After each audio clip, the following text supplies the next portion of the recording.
Chapter 1. The Crisis of Atlantis. In the mysterious Atlantis, the dazzling corals and the fantastic fluorescent jellyfish complement each other, creating a dreamlike underwater scene. However, under this peaceful scene, a thrilling power struggle is hidden. Queen Alice sat on the gorgeous shell throne with a solemn expression. Her long seaweed-like hair swayed gently with the sea water, and her eyes were full of worries. In the shadow of the palace, the high priest Loki was tall and thin, his black robe swaying slightly in the sea water, as if hiding endless conspiracies, with an elusive and weird smile on his face. "Loki, why did you betray me?" Alice asked, her voice full of anger and unwillingness, echoing in the empty palace. Loki sneered, his voice was sharp and cold. "Alice, times have changed. What I want is absolute power. You are too kind and you are not worthy of ruling Atlantis." As soon as the voice fell, fierce magic light exploded and flashed in the palace. Although Alice resisted with all her strength, she was gradually defeated. She knew that her life was coming to an end. The most important thing at the moment was to protect her daughter Selena. As early as when she noticed Loki's ambition, Alice secretly found 4 most loyal guardians: Zeful, Alexander, Sebastian, and Oscar. At this moment she summoned the 4 to the secret room. "My friends, I don't have much time left, and Atlantis is about to fall into crisis."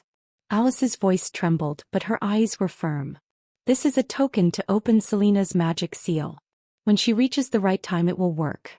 I need you to go to the human world and protect her at all costs." As she said, Alice handed 4 pieces of glimmering crystal fragments to them. Zephyr, the think tank among the 4, took the crystals solemnly and said calmly, "Your Majesty, don't worry, we will find the princess and protect her." Alexander, a kind-hearted doctor, clenched his fists and said firmly, "I swear in the name of a doctor that I will not let the princess suffer any harm." Sebastian, who was impatient, rubbed his hands and said anxiously, "If Loki dares to touch the princess, I will not let him go."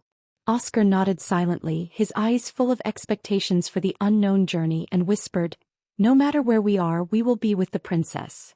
Alice looked at them, her eyes full of gratitude and trust. "You are the hope of Atlantis and the support of Selena." At the same time, Loki also noticed Alice's actions. He was angry and determined to cut the grass and root it out. Selena must not be allowed to leave alive, otherwise there will be endless troubles. He immediately sent his confidant to secretly track Selena's whereabouts. At the last moment of her life, Alice reluctantly sealed Serena's magic and sent her out of Atlantis. Looking at the direction where Serena left, Alice whispered softly, "My child, may fate protect you." And the 4 guardians, with their mission and determination, embarked on an unknown journey to the human world, and a story of protection and redemption began. Chapter 2. Ordinary Life on the Seaside. In a distant and quiet seaside town, the waves beat the golden beach day after day, making a soft and rhythmic sound, as if telling an ancient and mysterious story. That day, young Serena was found by her grandmother on the beach in the chaos of losing her memory. Grandma is a petite but energetic old woman. The years have carved deep and shallow wrinkles on her face, but they can't cover up the kindness and tenderness in her eyes. She saw Serena huddled on the beach, her eyes full of confusion and helplessness, and a feeling of pity suddenly surged in her heart. "Child, why are you here alone? What's your name?" Grandma asked softly, her voice like a warm spring breeze. Selena shook her head, tears welling up in her eyes. I don't remember." Grandma sighed softly and held Selena in her arms. "Don't be afraid, Grandma will accompany you in the future. Since you don't remember your name, Grandma will give you one. From now on you will be called Lucy, okay?" Selena nodded obediently, with the corners of her mouth slightly raised, revealing a faint smile. In this way Lucy was taken home by her grandmother. It was a small wooden house by the sea. Although it was not big, it was full of warmth. The wooden house was filled with simple but neat furniture, and photos of Grandma when she was young were hung on the wall, recording her good times. In the days to come, Grandma took care of Lucy with all her love. She taught Lucy how to collect beautiful shells on the seashore and how to identify which shellfish can be eaten. She also taught her to plant some simple flowers and plants to make the area around the cabin full of vitality. "Child, life is like this sea with ups and downs, but as long as we remain optimistic and kind, there will always be sunny days." Grandma always taught Lucy like this. Lucy listened carefully, and under the influence of her grandmother, she gradually grew into an optimistic and kind girl. She would share the shells she collected with the children in the town, and would help her neighbors do things within her ability. Everyone liked her very much. However, time was ruthless and Grandma's health was getting worse and worse. On a quiet night, Grandma passed away peacefully with Lucy's company. Lucy was heartbroken. She held Grandma's hand tightly and tears could not stop flowing. "Grandma, don't go, I can't bear to leave you," Lucy cried, her voice full of despair. The departure of Grandma plunged Lucy's world into darkness. She often sat alone by the sea, looking at the endless sea, her heart full of confusion and distress about her life experience. "Who am I? Where is my family? Why don't I remember anything?" Lucy murmured to herself, her eyes full of confusion and loss. But Lucy knew that her grandmother would definitely want her to live a good life. So she tried to cheer up, and whenever she felt sad she would say loudly to the sea, "Come on, Lucy. Life will always get better." She still lived an ordinary life in the small town, found a job in a small cafe, and faced every customer with a smile. Although the mystery of her life always lingered in her heart, she always maintained an optimistic attitude and looked forward to solving the mystery of her life one day. In her spare time, Lucy liked to sit by the sea, watching the waves hitting the beach again and again, and there was always an inexplicable sense of familiarity in her heart, as if she had an inextricable connection with this sea. Chapter 3. The First Encounter of Fate. In a corner of a bustling city, Zephyr, as the core think tank of a technology company, is surrounded by piles of documents and complex and difficult technical problems all day long. He wears a well-tailored suit, looks stern, and his deep eyes are always shining with the light of rationality and thinking. Long-term high-intensity work makes his life run like a machine, monotonous and boring. On this day, in order to temporarily escape from the heavy work pressure, Zephyr walked into a small cafe on the corner. The store is filled with rich and mellow coffee aroma, soft and soothing music flows in the air, and wooden tables and chairs and warm yellow lights create a warm and comfortable atmosphere, which is completely different from the cold office he usually works in. As usual, Lucy's face is filled with a warm and bright smile, and she greets Zephyr, who has just entered the door. "Welcome, sir, what would you like to drink?"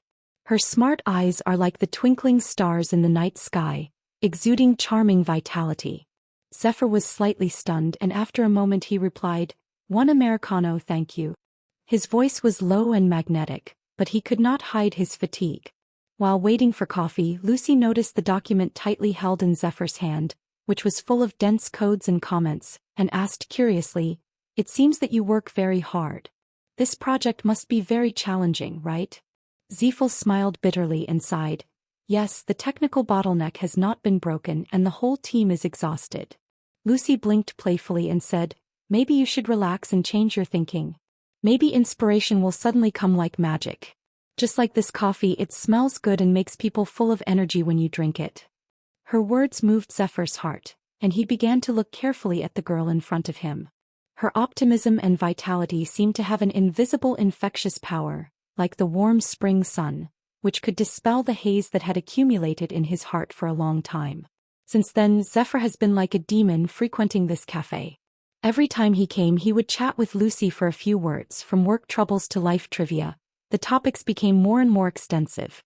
Lucy always gave some creative and refreshing suggestions from her unique perspective, which made Zephyr's mind, which was originally bound by stereotyped thinking, suddenly clear. Once the company's project suffered a major setback, the team's morale was low, and Zephyr also fell into the quagmire of self-doubt. He walked into the cafe with a depressed look, and Lucy saw that something was wrong with him at a glance. "Hey, what's the matter? Are you in trouble at work again?"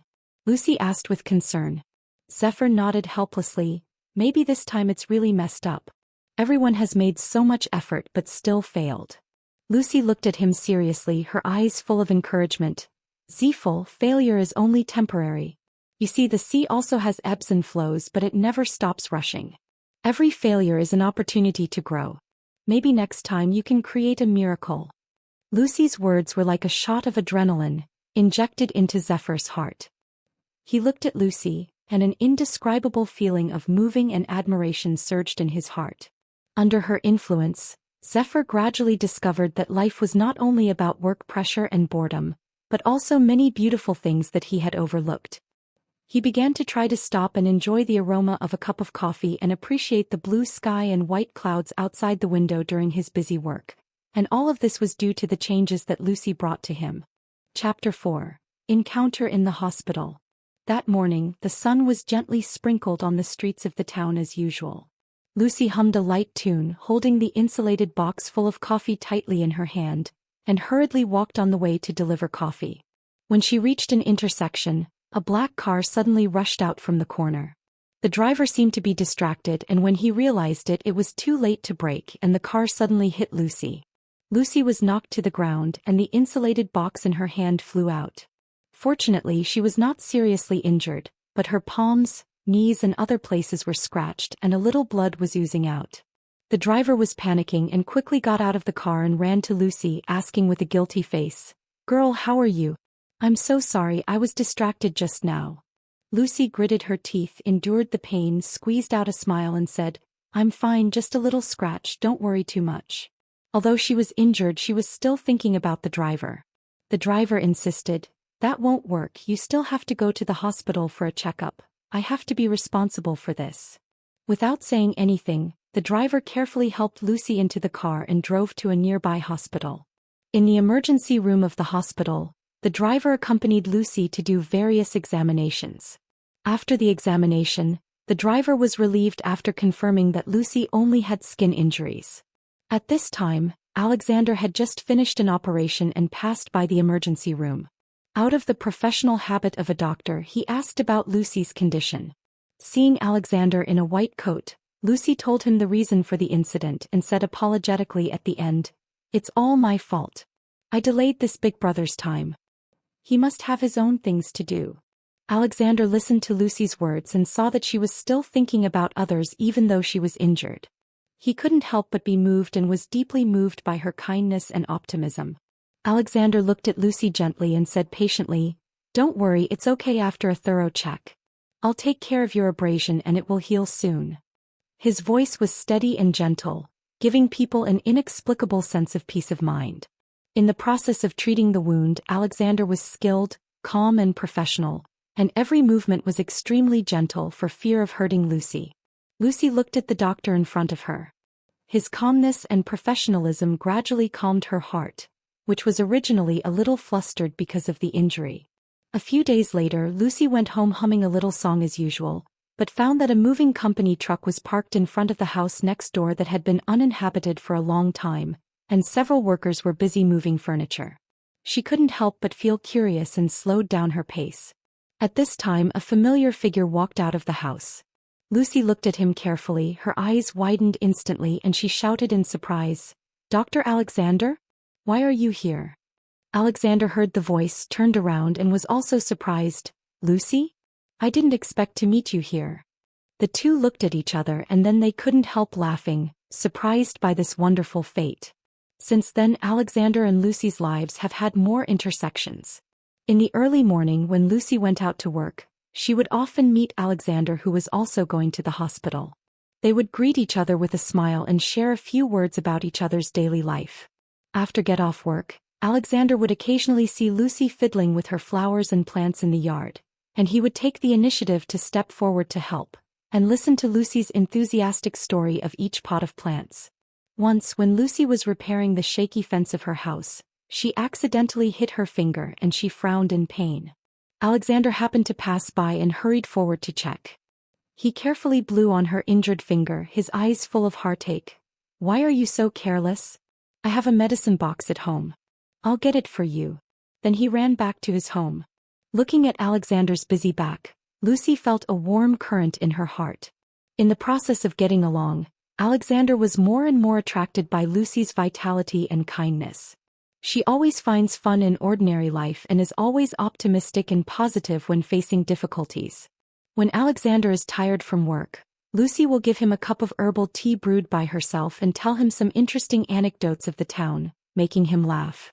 One weekend evening, the two sat on a bench in the middle of the yard, watching the sunset dyed orange-red by the sunset. Lucy enthusiastically shared her childhood fun at the beach, dancing with joy and her eyes sparkling. Alexander listened quietly with a smile on his face all the time. His eyes never left Lucy. He became more and more certain that this girl had quietly walked into his heart and he could no longer ignore her. Chapter 5. A hero saves a beauty on the street. The night was like a heavy black cloth, weighing heavily on the sky above the town. The street lamps on the street emitted a dim light, trying their best to dispel the darkness, but could only illuminate a small area. Lucy finished her part-time job at a small restaurant at night and dragged her tired body home. She tightly grasped the straps of her backpack and hurried her steps, just wanting to return to her warm home as soon as possible. However, fate always seems to like to play tricks on people. In front of a dim alley, 3 crooked hooligans blocked her way. The leader had a dazzling red hair, a malicious smile on his face and a cigarette in his mouth. In the smoke, his turbid eyes stared straight at Lucy. "Hey little girl, it's so late, where are you going alone? Play with your brothers," the red-haired hooligans said as they reached out to grab Lucy's arm. Lucy turned pale with fear, stepped back a few steps and said in a trembling voice, "Don't come over here, I'm going to call the police." But her threat didn't seem to work and the gangsters laughed even more arrogantly. "Call the police? This is a broken place. If the police came, we would have run away long ago," another tall and thin gangster said as he and his companions slowly approached Lucy. Lucy's heart was filled with fear and her body couldn't stop shaking. She regretted why she chose this shortcut to go home. Just when she felt desperate, a low and powerful voice came from the alley. "You guys, what's the point of bullying a little girl?" Lucy and the gangsters turned their heads together and saw Sebastian wearing a black leather jacket, standing there with an upright posture. His eyes were cold as if he could freeze people and he exuded a chilling aura. The red-haired thug was stunned for a moment, but soon came to his senses. Relying on the fact that there were more people, he said viciously, "Mind your own business and get out of here or you'll be in trouble." Sebastian snorted coldly, put his hands in his pockets and walked towards them slowly, with each step steady and powerful, as if he was not walking in a muddy alley, but in an invincible battlefield. When he got closer, he suddenly grabbed the red-haired thug's wrist and twisted it slightly. The thug screamed in pain and the cigarette fell to the ground. "It hurts, let go," the red-haired thug begged for mercy. The other 2 thugs saw this and wanted to help. Sebastian kicked one of the thugs in the leg and the man fell to the ground. The remaining thug hesitated for a moment, turned around and ran away. After dealing with the thug, Sebastian let go of his hand, and the red-haired thug also ran away. He clapped his hands, walked to Lucy and asked with concern, "Are you okay?" Lucy was still in shock with tears in her eyes. She looked at the handsome and domineering man in front of her and stammered, I'm fine, thank you for saving me." Sebastian looked at Lucy's frightened appearance and a feeling of pity surged in his heart. His tone unconsciously softened a lot. "It's so late, it's not safe for a girl to walk at night, I'll take you home." Lucy nodded and followed Sebastian. Along the way, Sebastian deliberately slowed down his pace and chatted with Lucy, trying to ease her nervousness. Lucy gradually relaxed and secretly looked at Sebastian beside her. Under his cold appearance, he seemed to have a gentle heart. After Sebastian learned that Lucy got off work very late every night and had to pass through that dark alley, he began to murmur in his heart. Recalling the frightened look of Lucy when she was harassed by the gangsters that night, he secretly made a decision to pick up Lucy from get off work every night and escort her home. Since then, no matter whether it is a breezy night or a drizzling rain, Sebastian will always appear on time at the door of the restaurant where Lucy works. He put his hands in his pockets, leaned against the wall with a hint of unruly smile on his face. When he saw Lucy coming out, he walked up and said lightly, "Let's go, I'll take you home." Lucy was full of gratitude. At first she felt embarrassed to bother him, but Sebastian always waved his hand carelessly and said, "What's the matter, just treat it as a walk after dinner."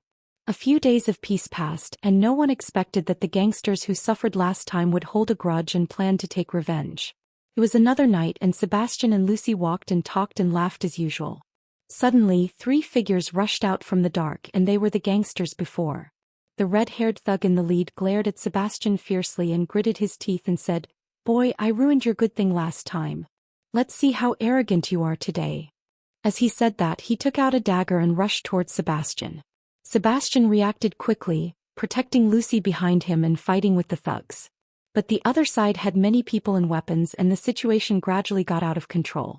In the chaos, Sebastian saw the dagger stabbing in the direction of Lucy, and without thinking he stretched out his hand to block it. The dagger cut across his arm and blood gushed out immediately.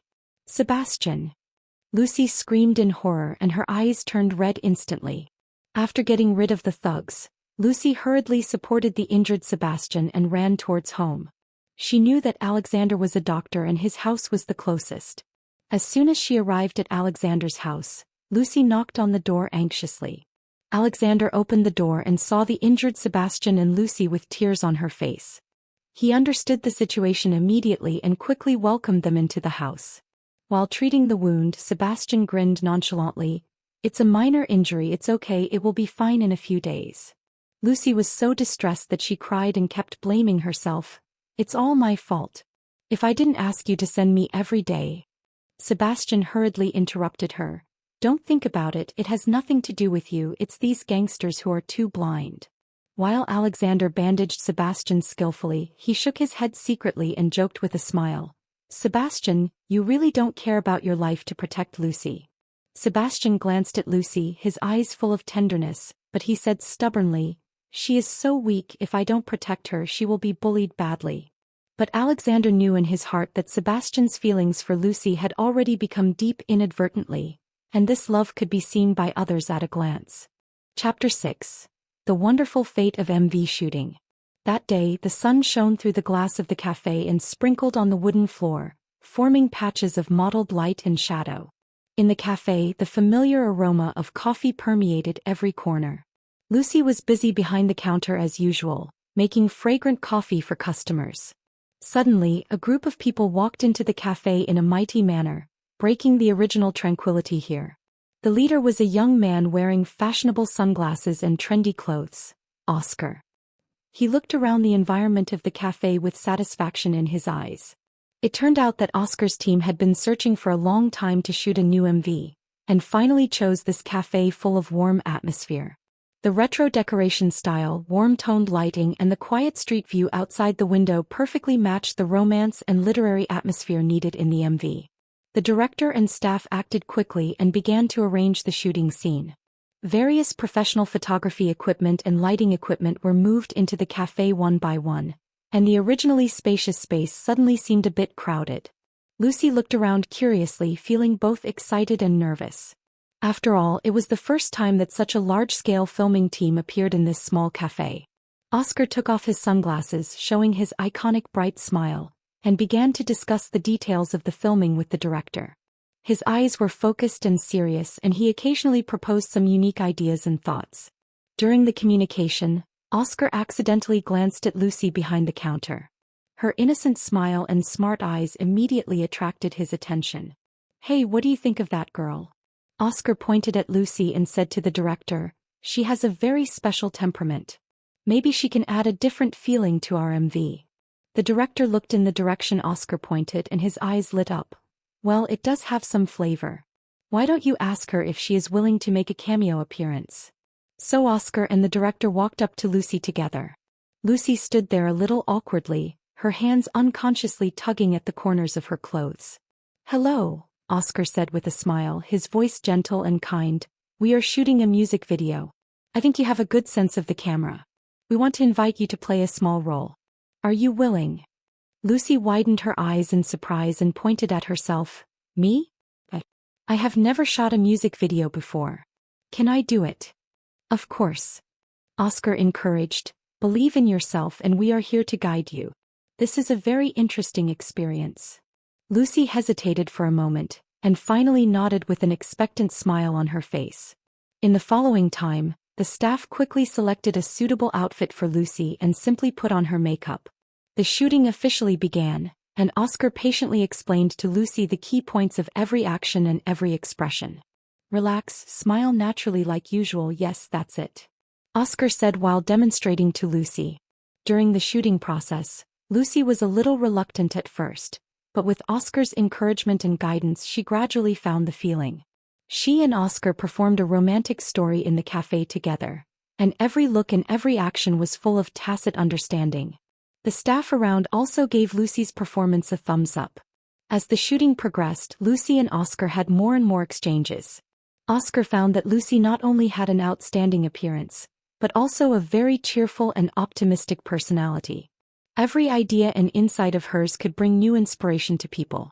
Lucy was also moved by Oscar's talent and affinity. She felt very relaxed and comfortable around him.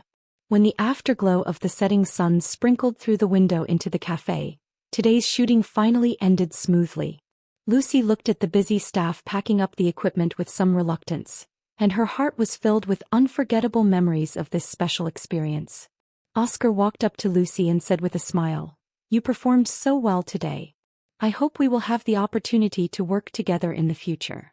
Lucy blushed and replied happily, "I am also very happy to participate in this shooting.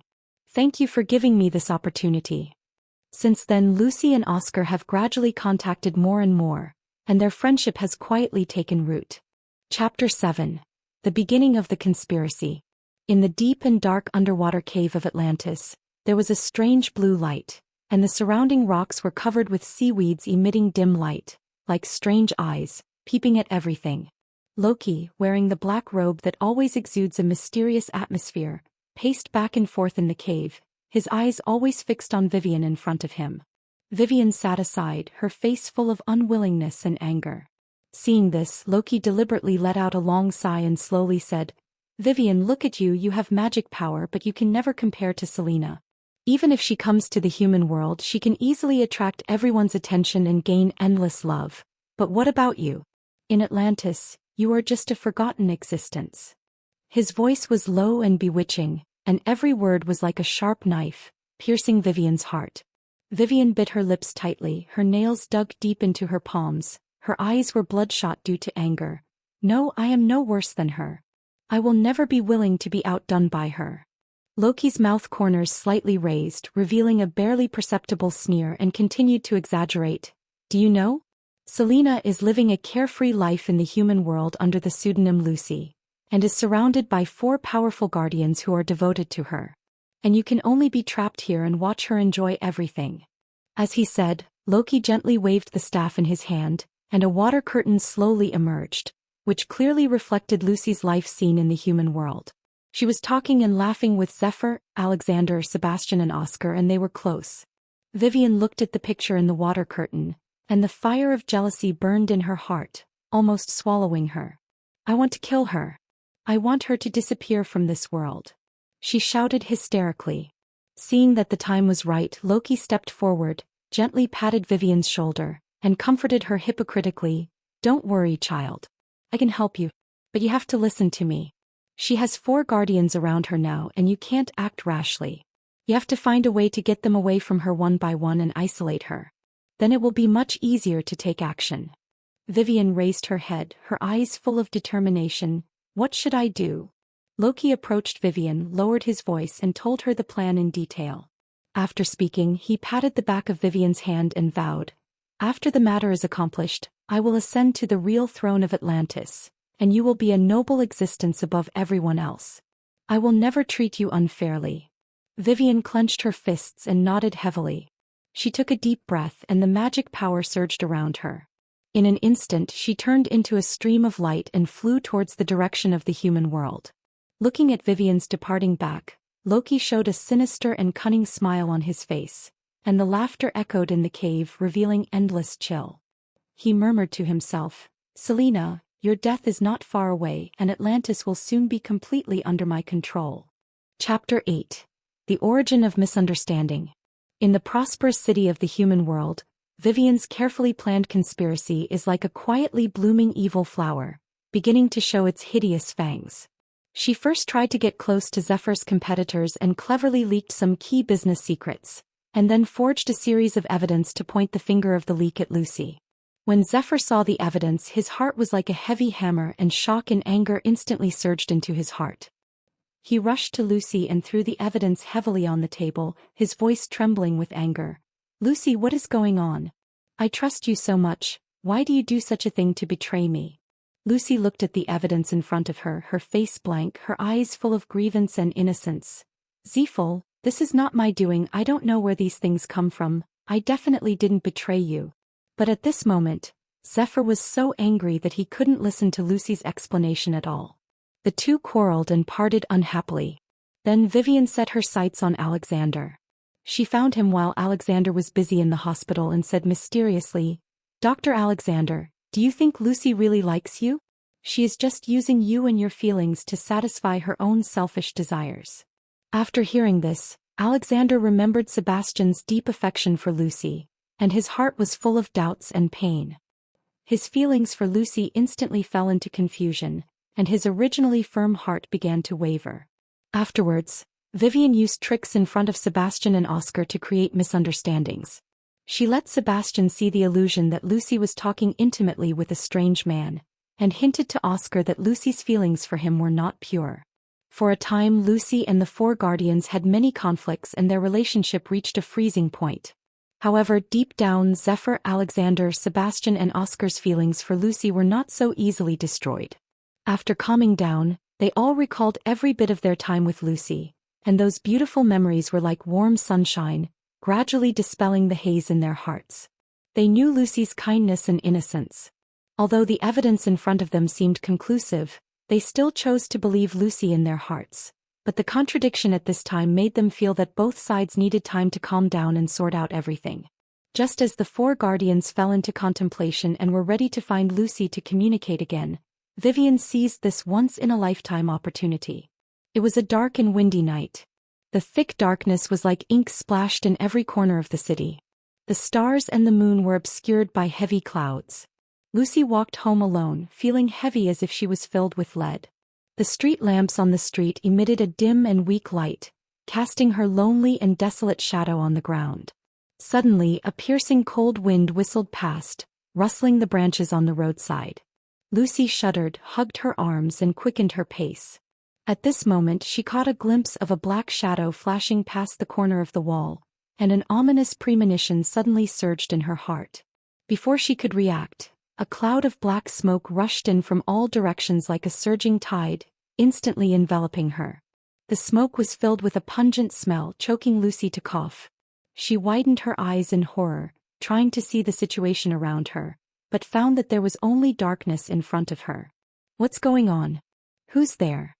Lucy shouted in a trembling voice, but the only response she got was the whistling wind and her own rapid breathing. Then a pair of cold hands reached out from behind and tightly covered Lucy's mouth, making her unable to make any sound. Lucy struggled desperately, kicked her feet and tried to pry those hands apart with both hands, but found that the other party's strength was amazing. "Humph, Selena, I finally caught you." A gloomy voice sounded in Lucy's ears. It was Vivian. Lucy's eyes widened, full of fear and despair. She wanted to resist, but she felt her body getting weaker and weaker and her consciousness gradually blurred. At the last moment of losing consciousness, Lucy saw Vivian's twisted and complacent smile, and then her eyes went black and fell into endless darkness. Chapter 9. Awakening and Rescue of the Guardians. When the four guardians, Zephyr, Alexander, Sebastian and Oscar, arrived at the place where Lucy disappeared, the night was as dark as ink, and the surroundings were strangely silent. There was only the whistling sound of the wind, like the low roar of unknown creatures lurking in the darkness. Lucy's backpack was lying alone on the ground. The familiar appearance made the four people's hearts suddenly tighten, and worry and regret surged into their hearts like a tide. Zephyr squatted down first, picked up the backpack and searched carefully, trying to find some clues about Lucy's whereabouts, but except for a few daily small items he found nothing. Alexander frowned and searched around anxiously, not missing any corner. Sebastian was furious, punching the tree trunk next to him, causing it to tremble and leaves to fall. "That damn Vivian, if I find her, I will make her suffer." Oscar held his head with both hands, paced back and forth and kept muttering, "Lucy, where are you?" Just when everyone was anxious and clueless, Zephyr suddenly felt a warmth in his chest. He subconsciously reached into his arms and took out the crystal fragment that Queen Alice had given him. The crystal fragment actually emitted a soft light and the light became brighter and brighter. Seeing this, the other three also took out their own crystal fragments, and a shocking scene occurred. The light of the four crystal fragments echoed each other, intertwined together, forming a dazzling light curtain. In an instant, a powerful force surged into their bodies, and the dusty memories surged like a flood. They remembered the glory and honor of Atlantis, the instructions of Queen Alice and their mission as guardians. Those once blurred images gradually became clear, and the scenes of them growing up and training with Selena appeared one by one. At the same time, their magic power was gradually awakened by the stimulation of this light. Zephyr felt the wind element hovering around him, and he could stir up a strong wind with just a thought. Alexander could feel that he had the power to heal everything, as if any pain could be healed in his hands. Sebastian felt a strong force surging in his body, as if he could easily tear apart all obstacles. Oscar found that he could control the emotions of others and put the enemy into chaos. We finally remembered that we are Selena's guardians and must not let her get hurt, Zephyr said with a firm look in his eyes and a loud voice. That's right, no matter where Vivian hides, we must save Lucy. No, Selena. Alexander clenched his fists and said firmly. Let's go now. Sebastian shouted impatiently, exuding a strong aura around him. With their reawakened memories and magic, the four followed the direction of the crystal fragments and set out on a journey to Atlantis to rescue Serena. They knew that there were many dangers ahead, but for the sake of the people they protected in their hearts, no matter what difficulties and obstacles they faced, they would never back down. Chapter 10. Decisive Battle and Sacrifice in the Palace. The four guardians, with their awakened memories and magic, followed the guidance of the crystal fragments, overcame all obstacles and finally arrived at the Palace of Atlantis. The moment they stepped into the palace, the crystal fragments in their hands shone brightly, echoing each other, forming a beam of light that penetrated the sky and the earth. This powerful force transcended the limitations of space and was transmitted to the imprisoned Lucy. Lucy only felt a roar in her mind, and the dusty memories surged like a surging tide, and the magic power also regathered and surged in her body. She remembered that she was the princess of Atlantis, Serena, the glory and mission of this underwater kingdom, and the protection and companionship that the four guardians had given her. Selena's eyes flashed with determination, and she was surrounded by magic. She easily broke free from the magic shackles that imprisoned her and ran towards the direction of the battle. At this time, the battle in the palace had entered a white-hot stage. Zephyr drove the strong wind to stir the sea water in the palace into a huge vortex, making it difficult for the enemy to approach. Sebastian relied on his powerful strength to make the palace tremble with every attack. Oscar used mental magic to interfere with the actions of Loki and Vivian, making their attacks full of loopholes. However, Loki's dark magic was extremely powerful. Although the four guardians had the upper hand, it was difficult for them to completely defeat him for a while. Suddenly, Loki took advantage of a gap and a deadly dark beam went straight to Selena. Alexander didn't have time to think about it, and flew in front of Selena without hesitation. The dark beam penetrated his body, and the powerful impact knocked him several meters away and fell heavily to the ground. Alexander! Selena screamed heartbreakingly, and her eyes were instantly filled with tears. She rushed to Alexander desperately, but saw that he had no breath at all, and the light of life quickly disappeared from his eyes. Selena was heartbroken, and the anger in her heart burned to the extreme. She stood up, and the magic power around her body surged wildly. Together with the Guardian, she launched a final fierce attack on Loki. Under the joint attack of everyone, Loki gradually couldn't hold on, and was finally defeated, collapsed to the ground and lost the ability to resist. The noise of the battle gradually subsided, and Selena hugged Alexander's body, tears flowing non-stop. Vivian witnessed all this, and the scene of Alexander's sacrifice to protect Selena deeply shocked her, and the curse of hatred and jealousy planted by Loki in her heart was broken.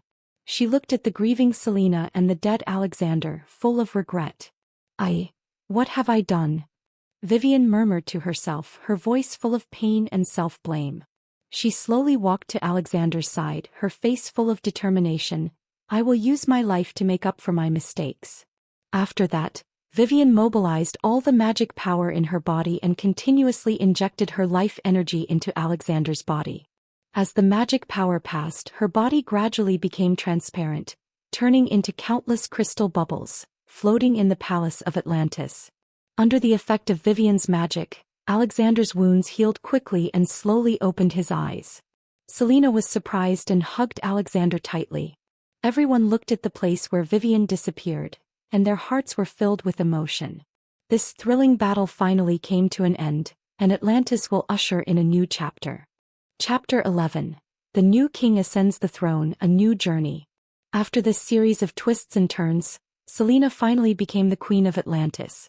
She wore a gorgeous royal robe, stood on the high platform of the palace, and accepted the cheers and support of her subjects. "From today on we will make Atlantis more prosperous," Selena said firmly. In the process of governing the country, she showed extraordinary wisdom and kindness, and worked hard for the development of Atlantis together with the four guardians. On this day, the four guardians Zephyr, Alexander, Sebastian and Oscar gathered together. Their eyes were full of tacit understanding, and they decided to express their inner love to Selena. They asked Selena to the coral garden full of memories, where colorful corals stretched freely and glowing fish shuttled among them like a dream. Serena came over with doubts, and seeing the four people with different expressions, she couldn't help asking, "You are so serious, is there something important?" The first to speak was the free-spirited Sebastian. He scratched his head with a hint of nervousness on his face, but tried to pretend to be calm. "Serena, I was attracted to you from the first time I saw you in the world. I know I am impatient, but my feelings for you are absolutely true. I want to protect you, and no matter what dangers I encounter in the future, I will be the first to rush in front of you." As he said, he patted his strong chest. Zephyr pushed his glasses and walked forward, his eyes gentle and firm. "Serena, during the days I spent with you, you let me see the different colors of life. Your optimism and kindness warm me like the sun. I am willing to use my wisdom to solve your problems and accompany you through every tomorrow." Oscar showed his signature bright smile, shook the crystal fragments in his hand and said affectionately, "Remember when we were shooting the MV in the cafe? Since then I found that you are so special. Every time I chat with you, every moment I spend with you makes my heart beat. I hope that the days to come can be like that, full of happiness and beauty, and I want to be with you forever." Finally, Alexander walked forward, his eyes full of concern and affection. "Serena, as a doctor, I always think about healing others. But you appeared in my life and healed me. Whether in the human world or back in Atlantis, I hope to take care of you and be your eternal support." After listening, Selena's eyes were slightly red, and her heart was full of emotion. She looked at the four men who were affectionate to her, and was speechless for a moment, not knowing how to respond. "You are all important to me. Each of you has given me different warmth and strength. How can I choose?" Selena's voice was trembling, her brows were slightly wrinkled, and her eyes were full of entanglement. The four guardians looked at each other, and Zephyr said softly, "We also know that this is difficult. In fact, we don't want to be your only lover, but we just hope to be with you all the time and love you in our own way." Selena bit her lip with mixed feelings in her heart. She loves each of them, and they have an irreplaceable place in her life. This happiness came too suddenly, leaving her at a loss for a moment. "I need time to think and find the true answer in my heart," Selena said to them. In the end, she packed everything, left a farewell letter, left Atlantis alone, and started a new journey. She hopes to find the true answer in her heart during the journey, and her story with the four guardians also leaves people with endless reverie,